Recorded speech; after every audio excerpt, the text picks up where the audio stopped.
Indonesia kini sedang gencar memerangi judi online. Kapolri Jenderal Listio Sigit Prabowo pun telah membentuk Satgas Penanggulangan Perjudian Online sebagai komitmen melaksanakan program kerja Astacita ke-7 yang dicanangkan Presiden Prabowo Subianto. Di Provinsi Kepri, Polda Kepulauan Riau berhasil menguak praktek judi online di 2 kamar apartemen Aston Hotel and Residence Lubuk Baja Batam pada Jumat 22 November 2024. Dalam penggerebekan, Ditreskrimum Polda Kepulauan Riau menangkap 11 orang warga negara Indonesia. Di antara mereka, 2 orang yang diduga sebagai pemilik situs judi berinisial CW 24 tahun dan DN 23 tahun. Sementara 9 lainnya berperan sebagai operator. Dengan langkah pengungkapan markas judi online yang dilakukan Polda Kepulauan Riau ini disambut gembira masyarakat. Yunus reportase kali ini mengungkap markas judi online di Batam.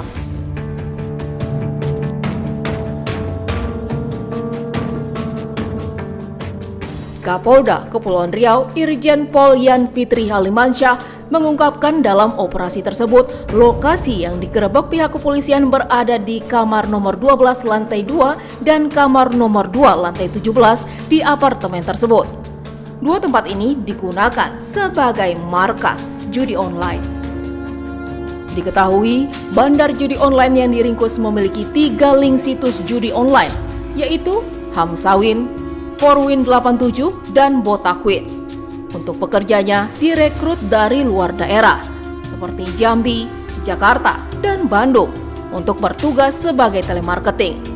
Tugas mereka adalah mencari pemain melalui aplikasi WhatsApp. Apartemen ini ada 2 lokasi, kamar 12 dan kamar 02 lantai 17. Kamar 12 lantai 2. Lantai 2 ditemukan oleh anggota kita terkait dengan kegiatan perjudian online. Ya, jadi pada hari kemarin dilakukan penyelidikan, terus didapatkan di apartemen Aston ini pada lantai yang berbeda ada 2 kamar, lantai 2 di kamar 12 dan di lantai 17 kamar 02. Didapatkan ada kegiatan perjudian online dengan tersangka selaku pemilik dari situsnya juga, pemilik dari aplikasi. Mana Pak Doni, betul kan? Siapa? Pemilik aplikasi, ada 3 aplikasi dengan di dalamnya ada ratusan permainan yang dikelola sudah selama 7 bulan oleh mereka. Dan pada hari ini 1 orang pemilik yang kita lakukan pengamanannya dan ditangkap setelah ditahan. Dikatakan di Reskrimum Polda Kepulauan Riau Kombes Pol Doni Alexander bahwa CW yang merupakan pemilik judi online masih memiliki hubungan keluarga dengan seorang bandar judi berinisial AL yang sebelumnya telah diamankan oleh Polres Tabarelang. CW diketahui merupakan adik dari AL. Situs judi online yang dikelola CW menawarkan berbagai jenis permainan seperti slot, domino, sabung ayam, dan biliar. Dari permainan ini, pelaku bisa memperoleh omset harian sebesar 250 juta rupiah hingga 350 juta rupiah. Dalam operasi tersebut, petugas berhasil mengamankan sejumlah barang bukti. Di antaranya terdapat laptop, uang tunai, handphone, komputer, kartu ATM, dan buku rekening yang digunakan dalam aktivitas perjudian online. Sementara itu, usai penggerebekan berlangsung, pihak manajemen apartemen Aston Batam menyatakan tidak mengetahui adanya aktivitas judi online yang dilakukan di 2 kamar apartemen tersebut. Asisten manajer apartemen Aston Batam, Sandra, menjelaskan bahwa pihaknya sama sekali tidak menyadari kedua kamar tersebut dijadikan markas judi online yang telah beroperasi selama 7 bulan. Manajemen apartemen pun merasa kecolongan dengan keberadaan aktivitas tersebut. Ya, memang sama sekali tidak menimbulkan kecurigaan karena sedemikian rupa ya yang punya akses turun naik dan keluar masuk diatur hanya satu orang saja. Jadi kita juga tidak ada aktivitas seperti itu di sini. Tapi pembayaran lancar ya, Bu? Ya pasti lancar lah. Iya, nama ibu siapa? Bayar, aksesnya nggak bisa kepakai. Bu, ini kan kalau penyewa ini kan pasti kan ada fasilitas kebersihan, Bu. Apakah nggak dibersihkan kamarnya tuh? Atau memang sengaja memang nggak mau dibersihkan gimana, Bu? kalau untuk kebersihan itu kita tergantung dari pemilik permintaan. Permintaan, Bu ya. Ya. Perhimpunan Hotel dan Restoran Indonesia (PHRI) Kepulauan Riau turut memberikan tanggapan atas penggerebekan yang dilakukan Polda Kepulauan Riau di salah satu apartemen yang ada di Batam tersebut. Tanggapan saya kan intinya gini tadi yang saya bilang bahwa di hotel itu kan kita terima tamu, yang penting ada ID-nya atau identitas, terus juga mereka membayar tagihan dan beberapa yang hotel syariah biasanya juga membutuhkan buku nikah dan lain-lain, tapi kita kan tidak tahu di dalam itu mereka berbuat apa gitu. Jadi itu memang kita butuh dari aparat yang saya yakin penggerebekan juga nggak sembarangan karena mereka sudah ada sinyal mungkin saya yakin Indonesia ini aparatnya terutama kepolisian cybercrime mampu sanggup untuk mendeteksi sih bahan hotelnya karena kita memang hanya penerima tamu dan kita tidak tahu ada apa di dalam gitu ya. Sementara untuk di housekeeping sendiri, di sisi housekeeping atau room division itu biasanya kita masuk hanya pembersihan gitu. Kita nggak bisa pegang-pegang barang-barang tamu gitu. Oke, artinya secara aturan itu segala aktivitas tamu itu menjadi tanggung jawab tamu begitu ya, Bang? Maksudnya? Segala aktivitas tamu yang ada di dalam berarti menjadi tanggung jawabnya tamu begitu ya, Bang? Betul, karena memang mereka sudah sewa dan seperti yang tadi saya bilang kita tidak tahu apa yang tamu lakukan di kamar kan gitu. Karena dari sisi hotel kan juga sudah memberikan fasilitas seperti wifi semua mungkin. Yeyen menambahkan, kasus ini adalah pertama kali terungkap di Batam. Namun, tidak menutup kemungkinan adanya aktivitas ilegal lain yang berpotensi terjadi di hotel maupun apartemen. Seperti love scamming yang terjadi di daerah lain yang sering memanfaatkan aplikasi kencan untuk menipu korban. Padahal nyatanya pihak manajemen tidak pernah menyediakan layanan untuk aktivitas semacam itu. Sementara itu, pakar informatika sekaligus dosen teknik informatika Fakultas Teknik dan Teknologi Kemaritiman FTTK Universitas Maritim Raja Ali Haji Umrah Tanjung Pinang Muhammad Razi Ratomi mengatakan dalam menjalankan sebuah sistem termasuk judi online dibutuhkan sebuah server untuk menyimpan database. Kendati ada banyak jenis server, menurutnya secara umum dalam menyimpan data sebuah sistem tergantung kepada seberapa besar kapasitas servernya. Biasanya kalau misalnya nick kan ada 16 karakter. 16 karakter berarti 16 byte. Kalau misalkan penggunanya itu ada 1 juta misalkan, ya berarti ada 16 mega baru kesimpan. Sedangkan server sendiri itu minimal mereka tuh kasih layanan ke pengguna yang saya tahu ya, itu biasanya mereka kasih sampai 10 giga gitu. Nah, jadi kalau kita bilang jumlah penggunanya bisa sebanyak itu emang mungkin gitu.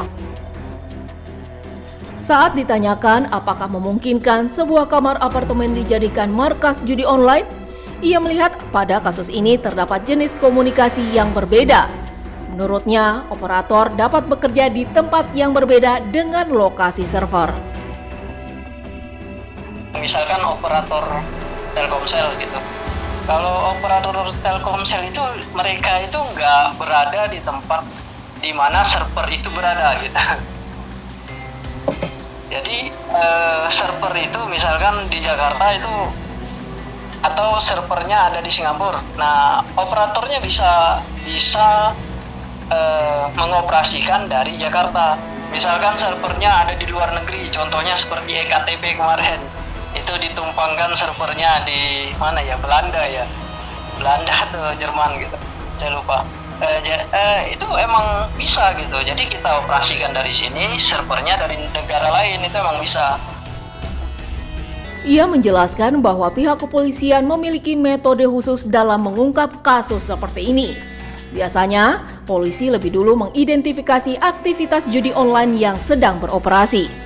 Selain itu, teknologi kamuflase yang digunakan pelaku juga semakin canggih, seperti penggunaan VPN atau Virtual Private Network atau jaringan proxy yang dapat menutup lokasi pelaku.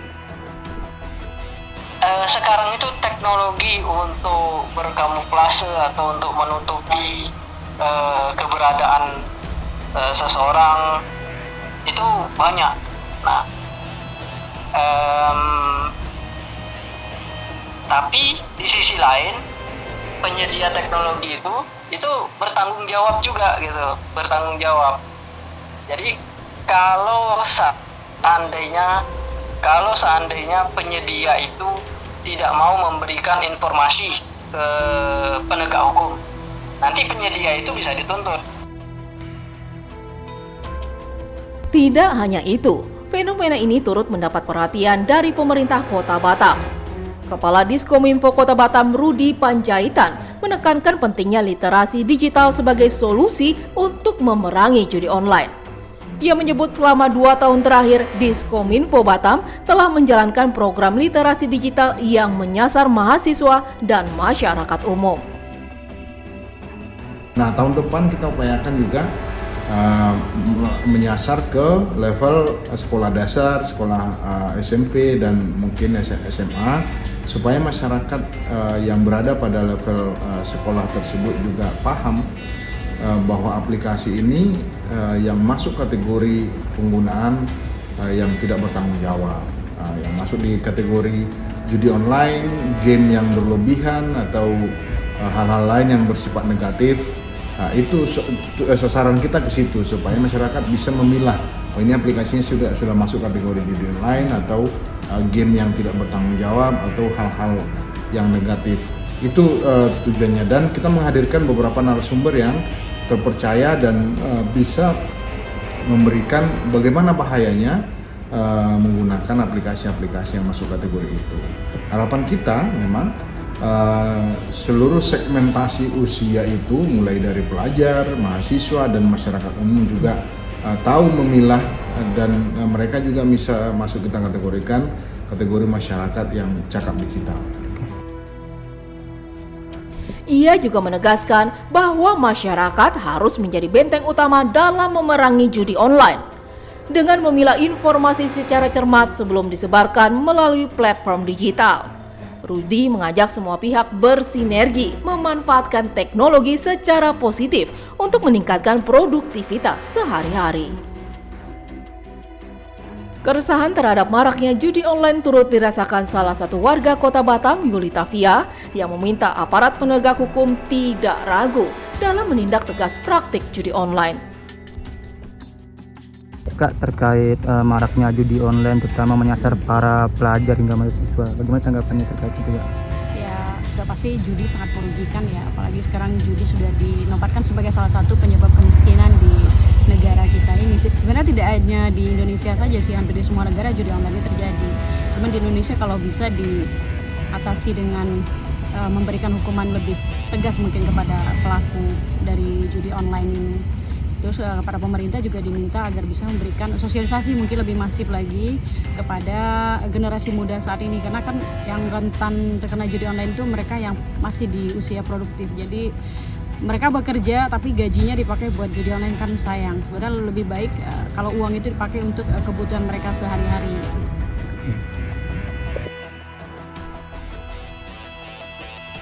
Sementara itu, pengamat sekaligus dosen Universitas Riau Kepulauan Rahmayandi Mulda menjelaskan persoalan judi online tidak hanya terjadi di Batam, tetapi hampir di seluruh Indonesia.